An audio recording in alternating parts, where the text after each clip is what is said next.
کہاں مر گئی ہے تو؟ کتنی دیر سے آوازیں دے رہی ہوں، سنائی نہیں دیتا کیا؟ بہری ہو گئی ہے کیا؟ وہ اندر سے چلاتے ہوئے باہر آئی اور مجھے دیکھتے ہی پاؤں سے ٹھڈا مار کر کہنے لگی، کیا مسئلہ ہے؟ بات سننے میں کوئی مسئلہ ہو رہا ہے؟ چل جا، اٹھ، میرے لیے ایک گلاس پانی کا لے کر آ، گرمی سے برا حال ہو گیا ہے۔ میں جو صحن کی صفائی کرنے میں مگن تھی اس کے ٹھڈا مارنے کی وجہ سے دور جا گری۔ میں نے فوراً سے کہا، ٹھیک ہے اماں، میں لے کر آتی ہوں، مجھے آپ کی آواز نہیں آئی تھی، کام کر رہی تھی۔ میں بھاگتی ہوئی کچن میں آئی، جلدی جلدی گلاس میں پانی بھرا اور لا کر اسے تھما دیا۔ میری نظریں جھکی ہوئی تھیں اور بدن کانپ رہا تھا۔ پانی پی کر اس نے گلاس میرے منہ پر مارا اور کہا کہ چل جا صفائی کر، کتنی دیر لگاتی ہے، ذرا سا کام کرنے کو کہہ دو، آسمان سر پر اٹھا لیتی ہے۔ معمول کی طرح مجھے باتیں سنا کر وہ اندر کمرے کی طرف چلی گئی۔ میں نے دکھ بھری نگاہوں سے اسے ایک بار دیکھا، یہ تو روز کا تماشا بن گیا تھا۔ ہر روز کسی نہ کسی بات پر وہ مجھے ذلیل کرتی اور پھر بیٹھ کر میرا تماشا دیکھتی۔ یہ کر کے اسے نہ جانے کون سی خوشی ملتی تھی۔ 2 دن بعد اس کے میکے والے کچھ دن کے لیے رہنے کے لیے آ رہے تھے۔ اس کے بھائی بھابھی جو دوسرے شہر میں رہتے تھے اب اس قصبے میں شفٹ ہو رہے تھے، اسی لیے کچھ دن ہمارے گھر میں ہی رکنے والے تھے۔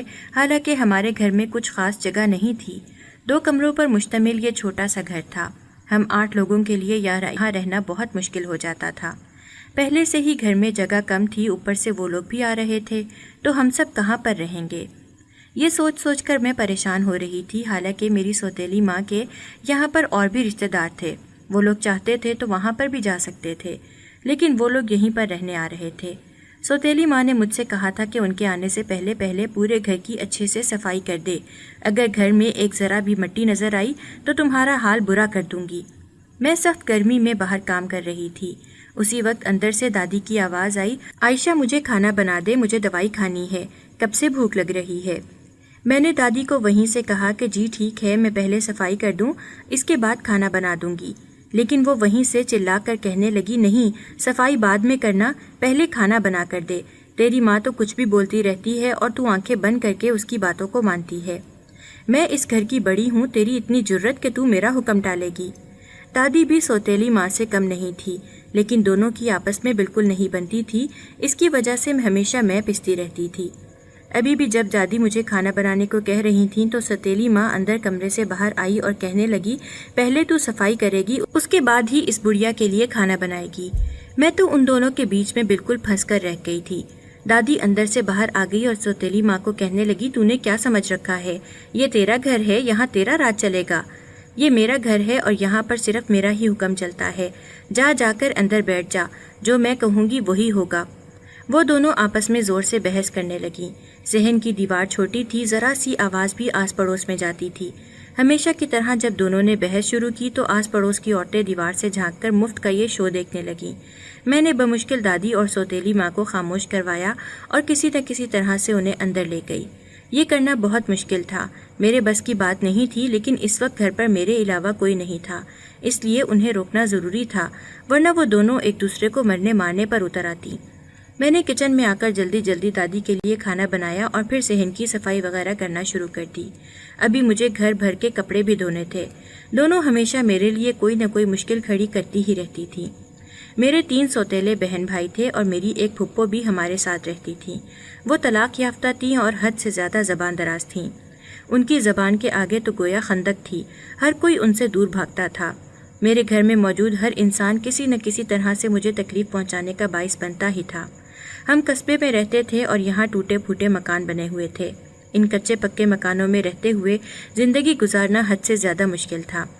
ہم نے گھر میں کچھ جانور وغیرہ پال رکھے تھے، بھینسوں کا دھیان بھی میں ہی رکھتی تھی۔ انہیں چارہ ڈالنا، ان کی صفائی کرنا اور ان کا دودھ وغیرہ نکال کر قصبے میں بیچنا، یہ سب کام میرا ہی تھا۔ گھر میں میرے علاوہ کوئی بھی کام کاج نہیں کرتا تھا۔ ابا ایک مزدور تھے، ان کی بہت ہی معمولی سی کمائی ہوتی تھی جو میری سوتیلی ماں اپنے پاس رکھتی تھی۔ گھر میری سوتیلی ماں کے حساب سے ہی چلتا تھا۔ دادی شور تو بہت کرتی تھیں، لیکن اصل میں دادی کا کوئی حکم یہاں سنا نہیں جاتا تھا، اس لیے دادی، پھپھو اور سوتیلی ماں تینوں مجھ پر ہی چلاتی اور مجھ پر ہی حکم چلاتی تھیں۔ کیونکہ میں کمزور تھی، کچھ کہہ نہیں سکتی تھی، خاموشی سے سب کی بات ماننا میری مجبوری تھی، ورنہ کیا پتہ یہ لوگ دھکے دے کر مجھے اس گھر سے ہی نکال دیتے۔ اماں کی زندگی میں بھی دادی اور اماں کی کبھی نہیں بنی تھی۔ دادی کو اماں ایک آنکھ نہیں بھاتی تھی۔ جیسے تیسے اماں نے گزارا کیا، لیکن ان کی وفات کے بعد میری زندگی گویا جہنم بن گئی۔ میں صرف 10 سال کی تھی جب اماں کی وفات ہو گئی۔ ابا نے 2 مہینے بعد ہی جا کر دوسری شادی کر لی۔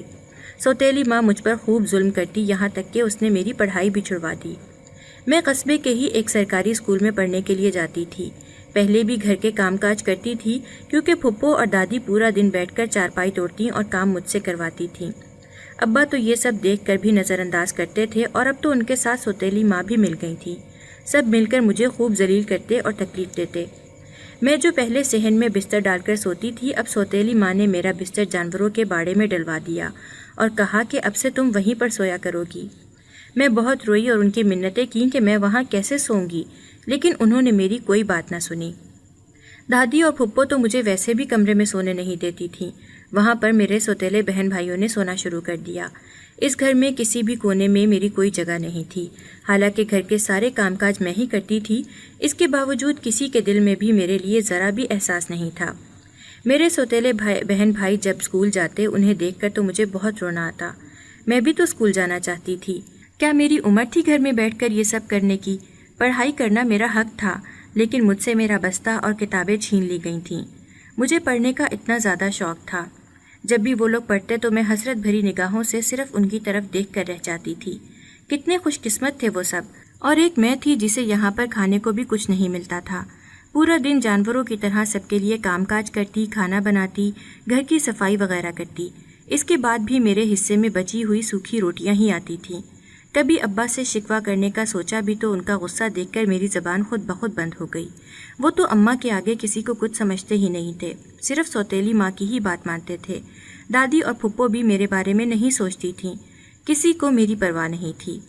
ابھی میں نے دادی کو کھانا بنا کر دیا تھا، اس کے بعد مجھے سب کے لیے کھانا بنا کر تیار کرنا تھا۔ جب بھی گھر میں کچھ ختم ہوتا تو میرے اوپر ہی الزام لگایا جاتا کہ میں نے ضائع کر دیا ہے، اور پھر سوتیلی ماں یہ الزام لگا کر مجھے خوب سارا مارتی اور کہتی کہ روز روز راشن نہیں لایا جا سکتا، تیرے باپ کی کوئی فیکٹری نہیں ہے جو تو سب کچھ ختم کر دیتی ہے۔ حالانکہ ایسا نہیں تھا، میں تو کوئی بھی چیز ضائع نہیں کرتی تھی، ہر چیز بہت ہی سنبھال کر استعمال کرتی تھی۔ لیکن گھر پر اتنے زیادہ کھانے والے لوگ تھے، ظاہر سی بات ہے خرچہ تو ہونا ہی تھا، اس میں میرا کیا قصور تھا؟ لیکن قصوروار تو آخر میں ہی ٹھہرائی جاتی تھی۔ 2 دن پہلے کی ہی بات ہے، سوتیلی ماں نے مجھ سے کہا کہ چائے بنا دو، میرے سر میں درد ہو رہا ہے۔ میں کچن میں آئی تو دیکھا کہ چینی ختم تھی، حالانکہ تھوڑی دیر پہلے ہی یہاں پر میں نے چینی رکھی دیکھی تھی، اور جب جا کر میں نے ان سے یہ بات کی تو انہوں نے مجھے زوردار لات ماری اور کہا کہ دفع ہو جائے یہاں سے، ہر وقت ہی بولتی رہتی ہے کہ یہ نہیں ہے وہ نہیں ہے، تیرے منہ سے صرف یہی لفظ نکلتا ہے، کہاں گئی چینی بتا مجھے۔ وہ مجھے بالوں سے پکڑ کر کھینچ کر صحن میں لے آئیں۔ میں روئے جا رہی تھی کہ میرے بال چھوڑو، میرے بال چھوڑو، لیکن وہ مجھے گھسیٹ رہی تھیں۔ اندر سے دادی آوازیں سن کر باہر آئی اور کہا کہ دوبارہ سے تماشا لگا دیا ہے کیا؟ اب کیا ہے، سونے نہیں دے گی کیا مجھے؟ تو سوتیلی ماں نے کہا، ارے کیسے سونے دوں، یہاں تو چور بھرے پڑے ہیں، پرسوں تو چینی لے کر آئے تھے اور اب وہ بھی ختم ہو گئی ہے۔ کس نے لی ہے چینی؟ میں جانتی تھی کہ یہ کس کا کام ہے۔ میری سوتیلی بہن جو مجھ سے شدید نفرت کرتی تھی، اکثر وہی چیزوں کو چھپا دیتی تھی، جس کی وجہ سے مجھے باتیں سننا پڑتی تھیں اور مجھ پر ہی چوری کا الزام لگتا تھا۔ اور پھر اس نے مجھے صحن میں اتنا برا مارا کہ کئی گھنٹے تو مجھ سے اٹھا ہی نہیں گیا۔ لیکن پھر بھی اٹھ کر گھر کے کام کاج تو مجھے ہی کرنے تھے۔ ابھی تک میرے زخموں میں شدید درد تھا، اس حال میں بھی مجھ سے گھر کے کام کاج کروائے جا رہے تھے۔ اگر کبھی مجھے بخار چڑھ جاتا تو بے شک میں جتنا بھی بخار میں تڑپتی رہتی، ایک گولی تک مجھے نہیں دی جاتی تھی۔ ڈاکٹر کو دکھانا تو دور کی بات تھی، بلکہ میں تو اپنا درد کسی سے کہہ بھی نہیں پاتی تھی، کیونکہ اس سب کو ڈرامے بازی اور نہ جانے کس کس چیز کا نام دیا جاتا تھا۔ ہر گزرتے دن کے ساتھ میرے اندر جینے کی امید ختم ہوتی جا رہی تھی، لیکن ان حالات میں بھی میں اللہ کا شکر ادا کرنے کی کوشش کرتی تھی، ہمیشہ نماز ادا کرتی۔ میری ماں نے مجھے سکھایا تھا کہ 5 وقت نماز پڑھا کرو، اللہ سے مدد مانگا کرو، اور میں وہی سب کچھ کر رہی تھی۔ روتے ہوئے اللہ سے فریاد کرتی کہ مجھے ان ظالموں سے نجات دلا دیں، ان کے دل میں میرے لیے رحم ڈال دے، مجھ سے اور برداشت نہیں ہوتا۔ لیکن مجھے کیا پتا تھا کہ میرے مصیبت بھرے دن تو اب اصل میں شروع ہونے والے ہیں۔ 2-3 دن بعد جب میری سوتیلی ماں کے گھر والے رہنے کے لیے آئے تو انہوں نے گویا میرا جینا ہی حرام کر دیا۔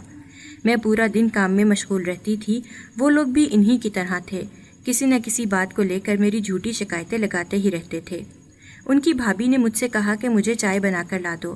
میں نے انہیں 2 منٹ انتظار کرنے کا کیا کہہ دیا کہ انہوں نے آسمان سر پر اٹھا دیا اور کہا کہ یہ لڑکی تو ہمیں بوجھ سمجھتی ہے، اس کا کہنا ہے کہ ہم لوگوں کو یہاں سے نکل جانا چاہیے۔ حالانکہ میں نے ایسی کوئی بات بھی نہیں کی تھی، مگر جب سوتیلی ماں نے یہ سنا تو مجھے سب کے سامنے صحن میں بٹھا کر خوب مارا۔ میرے ابا ایک سائڈ پر بیٹھ کر تماشا دیکھ رہے تھے، انہوں نے ایک لفظ بھی اپنے منہ سے نہیں نکالا۔ میں روئے جا رہی تھی، ابھی تو پہلے زخم ہی ٹھیک نہیں ہوئے تھے کہ مزید درد ملنا شروع ہو گیا تھا۔ کوئی بھی میری مدد کو تیار نہیں تھا۔ آس پڑوس کے لوگ بھی تماشا دیکھ رہے تھے، ان کے لیے تو یہ معمول کی بات بن چکی تھی، سالوں سے یہی تو ہوتا آ رہا تھا۔ جب مجھے مار مار کر وہ تھک گئی تو اندر چلی گئی اور میں صحن میں بیٹھ کر گھٹنوں میں سر رکھے بس روئے جا رہی تھی۔ اندھیرا ہوا تو اٹھ کر جانوروں کے باڑے میں آ گئی، سوچا تھوڑی دیر آرام کروں، اس کے بعد رات کے لیے کھانا تیار کروں گی۔ روزانہ مجھے صبح شام کھانا بنانا پڑتا تھا، اتنے لوگوں کا کھانا اکیلے بناتے بناتے میں تھک جاتی تھی، اس کے باوجود بھی مجھے کھانے کو کچھ نہیں ملتا تھا۔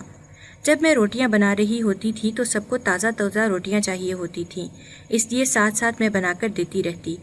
کچن میں چولہے کے آگے بیٹھ بیٹھ کر میری حالت خراب ہو جاتی تھی، ایک گلاس پانی بھی پینے کو نہیں ملتا تھا، اور جب برتن اٹھانے جاتی تو دیکھتی کہ ساری کی ساری روٹیاں ختم ہو چکی ہیں۔ اب مجھ میں ہمت نہیں ہوتی تھی کہ اور روٹیاں بناؤں، تو اس لیے خاموشی سے آ کر لیٹ جاتی۔ اگلی صبح سب کے لیے ناشتہ وغیرہ تیار کرتی، صفائی وغیرہ کرتی، اس دوران کھانا کھانے کا وقت ہی نہیں ملتا تھا، اور جب دوپہر میں روٹیاں وغیرہ بچ جاتی تو سوتیلی ماں انہیں چھپا کر رکھ لیتی۔ 2-3 دن بعد سوکھی روٹیاں مجھے لا کر دیتی اور کہتی کہ لے یہ کھا لے۔ وہ یوں بولتی جیسے مجھ پر احسان کر رہی ہو۔ ایک دن اس کی بھابھی کا ایک سوٹ خراب ہو گیا، حالانکہ وہ میں نے نہیں خراب کیا تھا۔ اس نے مجھے دھونے کے لیے دیا، یہ نہیں بتایا کہ اس کا رنگ گرتا ہے، حالانکہ میں نے اسے الگ کر کے رکھا ہوا تھا۔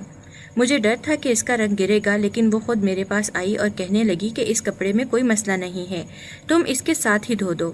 اس نے مجھے ساتھ میں اپنے سفید رنگ کے کپڑے بھی دے دیے اور دونوں کو اپنے ہاتھوں سے ہی سرف میں ڈال دیا۔ دیکھتے ہی دیکھتے اس کا رنگ چھوٹنے لگا اور سفید رنگ کا کپڑا پورا کا پورا خراب ہو گیا۔ جب میں کپڑے دھو کر پھیلانے گئی تو تب میں نے دیکھا کہ اس کی حالت حد سے زیادہ خراب ہو گئی تھی۔ وہ یہی تو چاہتی تھی کہ کپڑا خراب ہو جائے اور پھر وہ مجھے الزام لگا کر سب کے سامنے مار پڑوائے۔ اس نے ایسا ہی کیا، چلا کر کہنے لگی کہ اس نے میرا کپڑا خراب کر دیا، اتنا مہنگا میں نے جوڑا لیا تھا، اب اس کی بھرپائی کون کرے گا؟ اسے اتنی عقل نہیں ہے کہ ہلکے رنگ کے کپڑوں کو الگ دھویا جاتا ہے، پورا کپڑا خراب کر دیا، اب میں کیا پہنوں گی؟ میں نے سوچا بھی نہیں تھا کہ وہ اس طرح کا تماشا کھڑا کرے گی۔ اتنا عرصہ ہو گیا تھا لیکن میں لوگوں کی چالوں کو سمجھ نہیں پائی تھی، ہر کوئی مجھے اسی طرح سے بیوقوف بنا لیتا تھا۔ ایک بار پھر سے سوتیلی ماں نے مجھے خوب مارا پیٹا، ایک یہی کام وہ ٹھیک سے کرتی تھی، لیکن میرے جسم کو اب تک اس کی مار کی عادت نہیں ہو سکی تھی۔ ہر بار مجھے شدید ترین درد ہوتا اور میں اکیلے بیٹھ کر روتی رہتی۔ جب تک وہ لوگ یہاں پر رہے یہی سب ہوتا رہا۔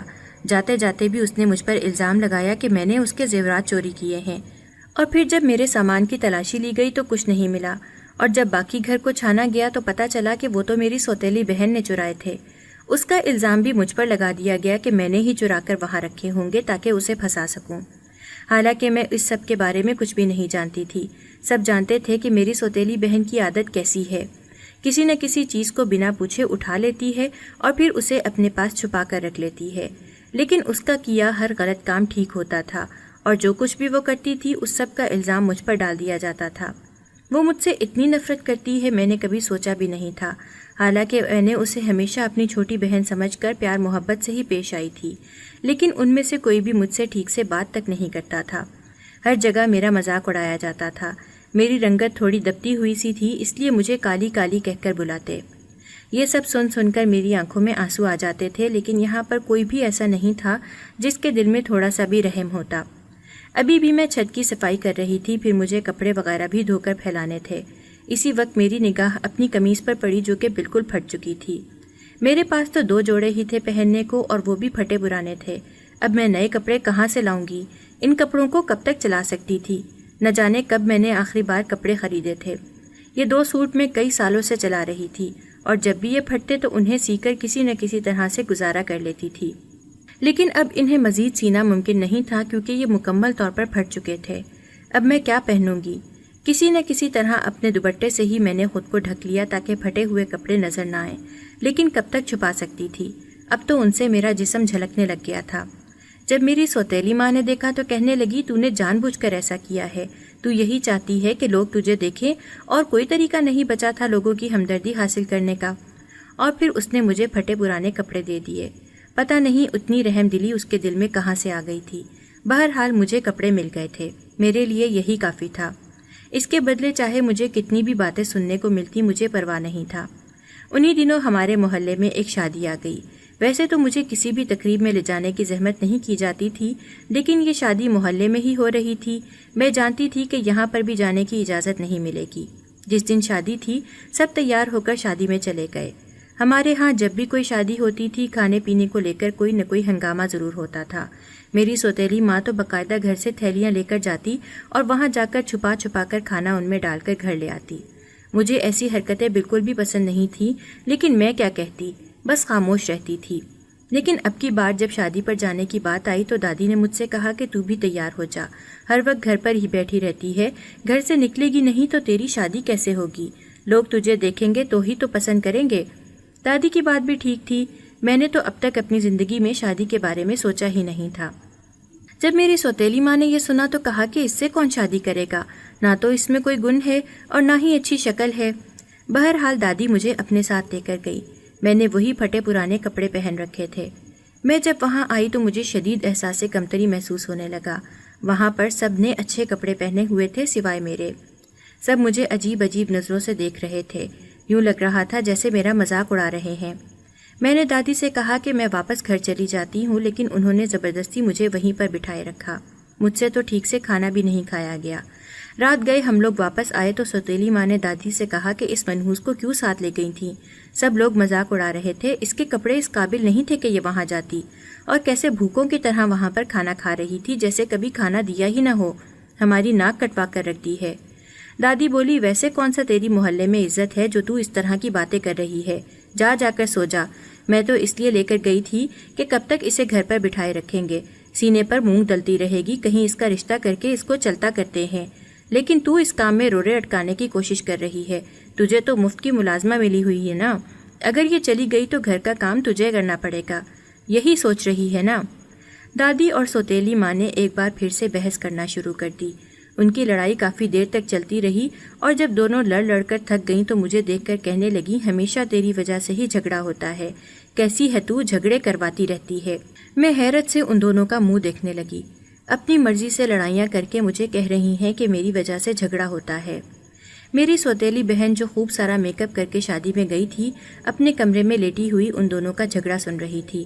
جب دادی اندر چلی گئیں تو وہ باہر آئی اور اپنی ماں سے کہنے لگی اماں چلیں اندر آ کر لیٹ جائیں، پریشان نہ ہوں، یہ اور دادی تو بس خواب ہی دیکھتے رہ جائیں گے، اس کالی سے تو قصبے کا کوئی بھی لڑکا شادی نہیں کرے گا، آپ فکر مت کریں، یہ یہیں پر بوڑھی ہو جائے گی۔ اس کے ایسا کہنے پر میری آنکھوں میں آنسو آ گئے۔ وہ ہمیشہ میرا دل توڑتی تھی، ہمیشہ اسی طرح کی بات کرتی تھی کہ میں کئی دن تک اندر ہی اندر سلگتی رہتی تھی۔ وہ اپنی زبان سے مجھے کچوکے لگانے سے کبھی بھی باز نہیں آتی تھی، کسی نہ کسی بات کو لے کر میری بے عزتی کرتی رہتی تھی۔ اس کی بہت سی سہیلیاں تھیں، باہر بھی جاتی تھی، لیکن مجھے کہیں پر بھی جانے کی اجازت نہیں تھی اور نہ ہی کسی سے دوستی کرنے کی اجازت تھی۔ میری زندگی تو گھر کے کاموں اور گھر میں رہنے والوں کے ہاتھوں بے عزت ہوتے ہی گزر رہی تھی۔ کبھی کبھی میرا بھی دل کرتا کہ میں بھی باہر جاؤں، ہنسوں بولوں، بازار میں جا کر اپنی پسند کی چیزیں خریدوں، اپنی دوستیں بناؤں، لیکن یہ سب صرف میں سوچ ہی سکتی تھی، ایسا کرنے کا حق میرے پاس بالکل بھی نہیں تھا اور میں اپنی کسی خوشی کا اظہار بھی نہیں کر پاتی تھی۔ عید کے موقع پر بھی کوئی میرے بارے میں کچھ نہیں سوچتا تھا، مجھے تکلیف ہی ملتی تھی۔ عید والے دن سب لوگ رشتہ داروں کے ہاں ملنے ملانے جاتے تھے، لیکن میں گھر پر بیٹھی گھر کے کام کاج ہی کرتی رہتی تھی۔ کبھی کوئی مجھ سے پوچھتا نہیں تھا کہ تمہیں کسی چیز کی ضرورت ہے یا نہیں۔ سب سے زیادہ تکلیف تو مجھے اس بات کی ہوتی تھی کہ میرے ابا سب دیکھتے ہوئے بھی انجان بنے رہتے ہیں، ایک بار بھی میرے حق میں ایک لفظ تک نہیں نکالتے ہیں۔ حالانکہ روزانہ ان کے سامنے یہ لوگ مجھے مارتے پیٹتے، اس کے باوجود ان کا دل نہیں دکھتا تھا، وہ ایک طرف بیٹھے چپ چاپ یہ سب دیکھتے رہتے تھے، انہیں کوئی فرق نہیں پڑتا تھا۔ حالانکہ میں ان کی بیٹی تھی، پھر بھی وہ میرے ساتھ ہونے والے اس سلوک پر خاموش رہتے تھے اور ان کی خاموشی ہی سب کو بڑھاوا دیتی تھی۔ خیر وقت یوں ہی گزرتا گیا، کافی سال ہو گئے، اب تو میں 20-22 سال کی ہو چکی تھی۔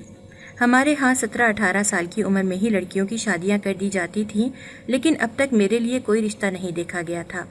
ویسے بھی میں نے کوئی امید نہیں کی تھی کہ میرے لیے کوئی سوچے گا، لیکن پھر ایک دن اچانک نہ جانے ایسا کیا ہوا جو سب کو میری شادی کی پڑ گئی۔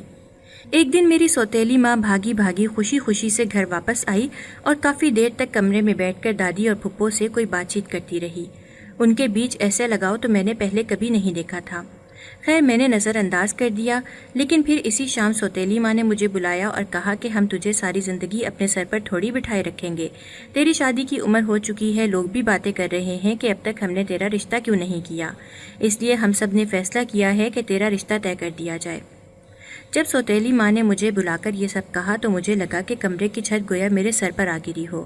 میری زندگی کا اتنا بڑا فیصلہ یوں اچانک ہو جائے گا میں نے سوچا بھی نہیں تھا۔ مجھے پکا یقین تھا کہ ان لوگوں نے اب تک کوئی رشتہ بھی ڈھونڈ لیا ہوگا، سب کچھ طے کرنے کے بعد ہی تو مجھے بتا رہے تھے، جیسے یہ میری زندگی نہیں بلکہ کسی فلم کی کہانی ہے۔ یوں بات کی جا رہی تھی جیسے میں کوئی پتھر ہوں یا کوئی بے جان چیز ہوں جو اپنے بارے میں کچھ سوچ ہی نہیں سکتی۔ میری دادی نے کہا کہ ہم نے تمہاری شادی ایک بوڑھے سے طے کی ہے، کافی اچھا آدمی ہے، پیسے کی کمی نہیں ہے اس کے پاس، ہمارا شکر مناؤ کہ اتنی اچھی جگہ تمہارا رشتہ کروایا ہے، ورنہ تم سے کون شادی کرتا۔ مطلب یہ سب ان لوگوں نے مل کر کیا ہے۔ دادی نے کہا کہ ہم نے تمہاری شادی ایک بوڑھے سے طے کی ہے، کافی اچھا آدمی ہے۔ میں چپ چاپ ان کی باتیں سن کر آ کر جانوروں کے باڑے میں بیٹھ گئی۔ میں بالکل سن ہو چکی تھی، کچھ سمجھ نہیں آ رہا تھا، یہ سب اتنا اچانک ہوا تھا کہ میرے حواس تو کام کرنا ہی بند ہو گئے تھے۔ میں نہیں جانتی تھی کہ وہ بڈھا میرے ساتھ کیا سلوک کرے گا، کیا اس کے ساتھ شادی کرنا ٹھیک ہے یا نہیں۔ ویسے بھی یہاں پر کسی نے کون سا مجھ سے کوئی رائے مانگی تھی یا مجھ سے پوچھا تھا، میرا کچھ کہنا بھی بیکار تھا، لیکن مجھے بہت زیادہ ڈر بھی لگ رہا تھا۔ میں نے لوگوں سے سن رکھا تھا کہ بڑی عمر کے لوگوں سے اگر شادی کرو تو وہ بہت بری طرح سے پیش آتے ہیں، اور اس بوڑھے آدمی کو تو میں بالکل بھی نہیں جانتی تھی۔ اگر اس نے مجھ پر شک وغیرہ کیا اور ویسے ہی پیش آیا جیسے یہاں پر سب لوگ مجھ سے پیش آتے ہیں تو میری زندگی برباد ہو کر رہ جائے گی۔ میں نے سوچا کہ ایک بار اپنی سوتیلی ماں سے بات کرتی ہوں کہ وہ میری یہاں پر شادی نہ کروائیں، ہو سکتا ہے ان کے دل میں تھوڑا سا رحم آ جائے اور وہ میری بات مان گئیں۔ ایک دفعہ کوشش کرنے میں کیا حرج ہے۔ یہی سوچ کر میں نے اگلے دن ہمت کر کے ان سے بات کی اور کہا کہ مجھے آپ سے ایک بہت ہی ضروری بات کرنی ہے۔ وہ غصے میں بیٹھی ہوئی تھی، مجھے ڈر بھی لگ رہا تھا، لیکن مجھے بات تو کرنی ہی تھی۔ اور پھر جب میں نے ان سے کہا کہ میں یہاں پر شادی نہیں کرنا چاہتی ہوں، آپ اس شادی سے انکار کر دیں، تو وہ غصے سے اٹھی اور مجھے اتنی زور سے تھپڑ مارا کہ میں صحن میں آ کر منہ کے بل نیچے گری، اور وہ بولی کہ تیری اتنی ہمت کہ تو میری بات کاٹے مجھے انکار کرے گی۔ شور کی آواز سن کر سب لوگ وہاں جمع ہو گئے۔ دادی نے کہا اب کیا مسئلہ ہو گیا ہے جو دن دہاڑے تو نے اسے مارنا شروع کر دیا ہے، بتائے گی کیا مسئلہ ہے؟ سوتیلی ماں بولی ارے مسئلہ کیا ہے، یہ سب تو یہی بتائے گی نا، زیادہ اس کی زبان چلنے لگ گئی ہے جو کہہ رہی ہے کہ شادی نہیں کرے گی۔ یہ سن کر دادی نے بھی مجھے ایک ٹھوکر ماری اور کہا کہ کیوں رے، تیرے اندر اتنی ہمت آ گئی ہے کہ ہمارے فیصلے سے انکار کرے گی؟ یہ فیصلہ ہم سب نے مل کر کیا ہے، تو ہوتی کون ہے اس سے انکار کرنے والی؟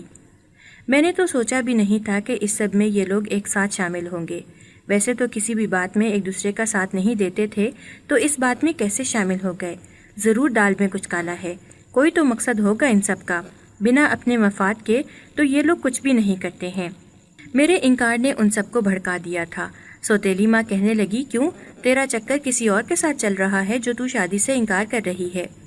ابا جو اس وقت کام سے تھکے ہارے واپس آ رہے تھے، دروازے سے اندر داخل ہوتے ہی جیسے ہی انہوں نے سوتیلی ماں کے منہ سے نکلے یہ الفاظ سنے تو دوڑتے ہوئے میری طرف آئے اور کہنے لگے کہ کس کے ساتھ آنکھ مٹکا کر رہی ہے، بتا مجھے، کھال ادھیڑ کر رکھ دوں گا میں تیری، جلدی بتا۔ یہ کہہ کر وہ مجھے زور زور سے مارنے لگے۔ میں نے ابا سے کہا کہ ایسی کوئی بات نہیں ہے، میں نے ایسا کچھ نہیں کیا ہے، میری بات کا یقین کیوں نہیں کر رہے آپ لوگ، مجھے بس اس بوڑھے آدمی سے شادی نہیں کرنی۔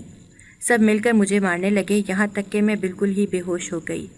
میرے ایک انکار نے ان سب کو اتنا زیادہ بوکھلا دیا تھا اور اتنا زیادہ غصہ دلا دیا تھا، تو ضرور کوئی بڑی بات ہوگی۔ سب پریشان سے نظر آ رہے تھے، ویسے بھی انہیں کون سا میرے انکار کی پرواہ تھی، لیکن اب مجھے وہ وجہ جاننی تھی جس وجہ سے وہ میری شادی اس بوڑھے آدمی سے کروانے کے لیے تیار بیٹھے تھے اور ہر ممکن کوشش کر رہے تھے۔ آخر ایسی کیا وجہ تھی؟ اور پھر 2-3 دن بعد مجھ پر یہ بھی واضح ہو گیا کہ وہ لوگ اس شادی کے لیے جان توڑ کوشش کیوں کر رہے ہیں۔ دراصل اس بوڑھے کے نام کچھ زمین تھی اور اس کا کوئی والی وارث بھی نہیں تھا۔ جب سوتیلی ماں کو اس بوڑھے کے بارے میں پتہ چلا تو وہ اس کے پاس گئی اور اس سے کہا کہ اگر تم یہ زمین ہمارے نام کر دو تو ہم اپنی جوان لڑکی کی شادی تمہارے ساتھ کر دیں گے۔ وہ بوڑھا یہ سن کر کافی زیادہ خوش ہو گیا۔ ویسے بھی اس بڑھاپے میں اس نے اس زمین کا کیا کرنا تھا، اس لیے سوچا کہ یہ زمین ان کے نام کر کے شادی کر لیتا ہوں۔ یہ سب یہ لوگ زمین کے لالچ میں ہی کر رہے تھے۔ آپس میں مل بانٹ کر ایک فیصلہ کر لیا اور پھر مجھے سنا دیا کہ تمہاری شادی اس بوڑھے سے کر دی جائے گی۔ ان سب کو تو زمین سے مطلب تھا، میں جس مرضی حال میں رہوں اس بات سے کسی کا کیا لینا دینا۔ اس سے زیادہ مجھے کچھ پتہ نہ چل سکا۔ بہرحال شادی کی مختصر سی تیاریاں کر لی گئیں اور اگلے جمعے ہی میری شادی کا دن ٹھہرا دیا گیا۔ مجھے کچھ بھی سمجھ نہیں آ رہی تھی۔ میں اب بھی اس شادی کے حق میں نہیں تھی، لیکن یہاں پر کون سا میری بات کو اہمیت دی جاتی تھی، اس لیے زبردستی ہی صحیح مجھے دلہن بنا کر بٹھا دیا گیا۔ وہ بوڑھا کچھ لوگوں کے ساتھ آیا اور میرا نکاح اس سے کر دیا گیا۔ مجھے بہت ڈر لگ رہا تھا۔ اسی دن میری رخصتی کی گئی۔ وہ مجھے ساتھ لیے دور دراز ایک جھونپڑی میں آ گیا۔ میں حیران رہ گئی کہ اتنی زمین کا مالک شخص اس جھونپڑی میں رہتا ہے۔ جب میں رخصت ہو کر آئی تھی تو میرے ساتھ گھر سے کوئی بھی نہیں آیا تھا۔ ان لوگوں نے تو مجھے یہ کہہ کر رخصت کیا تھا کہ دوبارہ پلٹ کر کبھی اس گھر میں قدم مت رکھنا، ہم تمہاری شکل نہیں دیکھنا چاہتے۔ وہ بہت خوش تھے کہ ہمیں زمین مل گئی ہے۔ مجھے کچھ بھی سمجھ نہیں آ رہا تھا کہ ہو کیا رہا ہے، مجھے کس کے ہاتھوں میں دیا گیا ہے۔ اس بات سے بھی میں مکمل طور پر ناواقف تھی۔ میں جس نے باہر کی دنیا کبھی دیکھی ہی نہیں تھی، باہر لوگ کس طرح کے ہوتے ہیں، میں اس بات سے مکمل طور پر انجان تھی۔ اب یہاں آ کر پریشان ہو رہی تھی۔ اس بوڑھے نے مجھے کہا کہ تم یہاں رکو، میں کچھ دیر میں آتا ہوں، یہاں سے ہلنا مت۔ وہ شدید غصے میں بات کر رہا تھا، حالانکہ ابھی تو ہماری شادی ہوئی تھی۔ میں سمجھ گئی تھی کہ یہ بھی میری سوتیلی ماں اور دادی وغیرہ کی طرح ہی مجھ پر ضرور ظلم وغیرہ کرے گا۔ میں بہت زیادہ ڈر گئی۔ جیسے ہی وہ جھونپڑی سے نکلا میں فوراً سے اللہ کے حضور کھڑی ہو گئی اور رو رو کر دعائیں کرنے لگی کہ یا اللہ مجھے اس سے بچا لے۔ سجدے میں گری میں روئے جا رہی تھی، یا تو مجھے یہاں سے صحیح سلامت باہر نکال دے یا پھر مجھے موت دے دے۔ میں اب مزید ظلم نہیں جھیل سکتی ہوں۔ اتنے سال گھر والوں کے مظالم سہ کر اب مجھ میں اور ہمت نہیں ہے کہ میں کسی اور کے ظلم برداشت کروں۔ میں دعا کرتے کرتے روتے روتے وہیں پر سو گئی۔ میری زندگی مجھے کس موڑ پر لے کر آ گئی تھی میں کچھ بھی نہیں جانتی تھی، اور آگے کیا ہونے والا ہے اس بات کا مجھے اندازہ بھی نہیں تھا۔ مجھے سوئے کافی دیر گزر گئی۔ جب میری آنکھ کھلی تو میں نے دیکھا چاروں طرف گہرا اندھیرا چھایا ہوا تھا، کچھ بھی ٹھیک سے نظر نہیں آ رہا تھا۔ میں نے زور زور سے چلانا شروع کر دیا، کوئی ہے کیا؟ میری آواز آ رہی ہے یا نہیں؟ میں چلائے جا رہی تھی۔ اسی وقت دروازہ کھلنے کی آواز آئی۔ مجھے حیرت ہوئی کہ میں تو کسی جھونپڑی میں سوئی تھی، وہاں تو کوئی دروازہ نہیں تھا، تو یہ کون سی جگہ ہے؟ میرا ہاتھ کسی سخت چیز سے ٹکرایا۔ اندھیرے میں مجھے معلوم پڑا یہ تو دیوار ہے۔ میں دوبارہ سے چلائی، یہ کون سی جگہ ہے؟ تم کون ہو؟ مجھے کہاں لے کر آئے ہو؟ لیکن وہ جو کوئی بھی تھا مجھے کوئی جواب نہیں دے رہا تھا۔ اندھیرے میں بس مجھے ایک سایہ سا نظر آ رہا تھا۔ تھوڑی دیر بعد وہ میرے قریب آ کر بیٹھا اور اس نے بلب جلایا۔ ایک دم سے روشنی کی وجہ سے میری آنکھیں چندھیا گئیں اور پھر میں نے روشنی میں دیکھا کہ تو وہ کوئی نوجوان تھا۔ میں فوراً سے گھبرا گئی۔ اس نے مجھ سے کہا کہ ڈرنے کی بات نہیں ہے، میں تمہیں کوئی نقصان نہیں پہنچاؤں گا، بلکہ میں تو تمہیں غلط ہاتھوں سے بچا کر لایا ہوں۔ دراصل جس بوڑھے سے تمہاری شادی کی گئی تھی وہ لڑکیوں کا کاروبار کرتا ہے، تم سے شادی کا ناٹک کر کے وہ تمہیں آگے بیچنے کا ارادہ رکھتا تھا۔ تم مجھے نہیں جانتی ہوگی لیکن میں تمہیں بہت اچھے سے جانتا ہوں، تب سے جانتا ہوں جب تم بہت چھوٹی سی تھی۔ دراصل میں تمہارے ماموں کا بیٹا ہوں، یعنی تمہارا کزن۔ جب تمہاری امی کی وفات ہوئی تو اس کے بعد سے تمہارے ابا لوگوں نے ہم سے رشتہ ہی توڑ دیا، کبھی تمہیں تمہارے ننیالی رشتہ داروں سے نہیں ملنے دیا۔ میں اور ابا ہمیشہ اسی بات کی فکر میں مبتلا رہتے تھے کہ تم ٹھیک ہو یا نہیں، اور گاہے بگاہے ہمیں خبر ملتی تھی کہ تمہاری سوتیلی ماں اور تمہارے گھر والے تم پر بہت ظلم کرتے ہیں۔ جیسے جیسے میں بڑا ہوتا گیا میرے ابا نے مجھ سے وعدہ لیا کہ میں تمہارا دھیان رکھوں گا۔ اب وہ نہیں رہے ہیں لیکن میں ان سے کیا ہوا وعدہ ایک لمحے کو بھی نہیں بھول پایا۔ جب مجھے پتا چلا کہ تمہاری شادی ایک بوڑھے آدمی سے کی گئی ہے جو کہ لڑکیوں کا کاروبار کرتا ہے تو میں فوراً سے اپنے کچھ دوستوں کے ساتھ پہنچا اور تمہیں بچا لیا۔ اس کی بات سن کر میں حیران رہ گئی۔ میں نے کبھی سوچا بھی نہیں تھا کہ میرا کوئی کزن مجھے اس طرح سے بچائے گا۔ یہ تو اللہ نے مجھ پر بہت کرم کیا تھا۔ مجھے یاد تھا میں بچپن میں اس سے ملی تھی، اس کے بعد تو بھول ہی گئی، ملنے کا اتفاق جو نہیں ہوا تھا۔ اس نے مجھ سے کہا کہ تمہیں پریشان ہونے کی ضرورت نہیں ہے، تم کوئی کمزور لڑکی نہیں ہو۔ جتنا میں سمجھ سکا ہوں تمہارے گھر والے پیسوں کے پجاری ہیں، دیکھو دراصل میرے ابا نے ایک چھوٹا سا کاروبار شروع کیا تھا۔ اس کاروبار کے اندر تمہاری اماں بھی شراکت دار تھیں۔ تمہارے نانا کی جائیداد میں سے جو حصہ تمہاری اماں کا بنتا تھا انہوں نے وہ میرے ابا کو دیا اور کہا کہ کاروبار میں لگا دیں۔ یہ بات کسی کو بھی نہیں پتہ ہے۔ اس سے پہلے کہ تمہاری ماں کسی کو بتاتی ان کی وفات ہو گئی۔ ان کی وفات کے بعد ہم لوگوں نے بھی اس بات کو کسی کو نہیں بتایا۔ ویسے بھی تمہارے گھر والوں نے ہم سے ناتا توڑ لیا تھا۔ میرے ابا سمجھ گئے تھے کہ یہ سب لوگ لالچی ہیں، اگر بتا دیا تو زبردستی ہی صحیح لیکن وہ اس حصے کو اپنے نام کروا لیں گے، کیونکہ یہ حصہ تو دراصل تمہیں ملنا تھا۔ تمہارا حق کسی اور کے پاس نہ جائے، اس کے لیے ہم نے کئی سال کوششیں جاری رکھیں، اور اب تمہارا ایک بہت بڑا حصہ اس کاروبار کے اندر ہے۔ تھوڑی سی ہمت کرو اور میرے ساتھ گھر چلو۔ میں جا کر سب کے سامنے اصلیت رکھوں گا تو دیکھنا کیسے ان سب کے چہروں کے رنگ بدل جائیں گے، اور تمہارے ساتھ ان کا رویہ بھی۔ زندگی میں پہلی بار کوئی مجھے امید دے رہا تھا، اس لیے میں نے اس کی بات پر یقین کیا اور اس کے ساتھ گھر واپس آ گئی۔ سوتیلی ماں نے جب مجھے دیکھا تو کہنے لگی، ہم نے تجھے منع کیا تھا نا کہ یہاں پر مت آنا، پھر تیرے اندر اتنی ہمت کیسے ہوئی؟ میرے کزن نے انہیں سب کچھ بتا دیا۔ اس بوڑھے کو بھی پولیس کے ہاتھوں پکڑوا دیا۔ میری طلاق ہو گئی، میں اب آزاد تھی۔ جب میرے گھر والوں کو پتہ چلا کہ میں اتنے بڑے کاروبار کی مالک ہوں تو جیسا میرے کزن نے کہا تھا ویسے ان کے رویے فوراً سے تبدیل ہو گئے، لیکن میں ان کا اصل چہرہ پہلے دیکھ چکی تھی، اس لیے ان سب کو چھوڑ کر اپنے ماموں کے گھر آ گئی۔ میرے ماموں تو اب رہے نہیں تھے، لیکن میری مامی اور ان کے بچے تھے۔ ان کے ساتھ میرا وقت بہت اچھا گزر رہا تھا۔ کچھ عرصے بعد سب نے مل کر میری شادی میرے اس کزن سے طے کر دی۔ اپنے کزن جو کہ میرا شوہر بھی ہے، میں اس کے ساتھ اب ایک اچھی زندگی جی رہی ہوں۔